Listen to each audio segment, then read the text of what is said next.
మన ఇంటి ముందు నల్ల రంగులో పెద్ద కళ్ళతో ఉండే దిష్టి బొమ్మను ఎప్పుడైనా గమనించారా? చాలామంది దాన్ని కేవలం అలవాటు అని అనుకుంటారు. కానీ దాని వెనక ఒక గొప్ప చరిత్ర, ఆధ్యాత్మిక అర్థం ఉంది. పురాణాల ప్రకారం దిష్టి బొమ్మ అనేది చెడు దృష్టిని దూరం చేయడానికి ఉంచే ప్రతీక. మన ఇంట్లో సంతోషం, ఐశ్వర్యం, ఆనందం పెరిగితే ఇతరుల అసూయ దృష్టి మన శక్తిని తగ్గిస్తుందని మన పూర్వుల నమ్మకం. అందుకే వారు ఆ దృష్టిని తిప్పి పెట్టడానికి ఈ బొమ్మను ఉంచడం ప్రారంభించారు. ఇదే దిష్టి బొమ్మని శివుని మూడవ కంటితో కూడా పోలుస్తారు. శివుడి మూడవ కన్ను అంటే జ్ఞాన నేత్రం. అది దుష్టాన్ని కాల్చివేస్తుంది, చెడును నిర్మూలిస్తుంది. అలాగే ఇంటి ముందు ఉండే ఈ దిష్టి బొమ్మ కూడా మన జీవితంలోకి వచ్చే దుష్టశక్తులను, నెగిటివ్ ఎనర్జీస్ని దూరం చేస్తుందనే విశ్వాసం ఉంది. కొన్ని శాస్త్రాలు ఇలా చెబుతున్నాయి.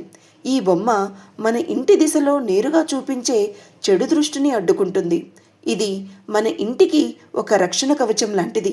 అందుకే ఈ దిష్టి బొమ్మను కేవలం అలంకరణగా కాకుండా ఒక ఆధ్యాత్మిక రక్షణ చిహ్నంగా మన పూర్వులు భావించారు. కాబట్టి ఈసారి మీరు ఎవరి ఇంటి ముందు దిష్టి బొమ్మను చూసినా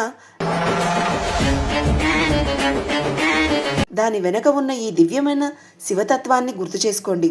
దుష్టాన్ని దూరం చేస్తూ శుభశక్తిని మనలో నింపే శివుని కంటిగా అది మనకు రక్షణనిస్తుంది.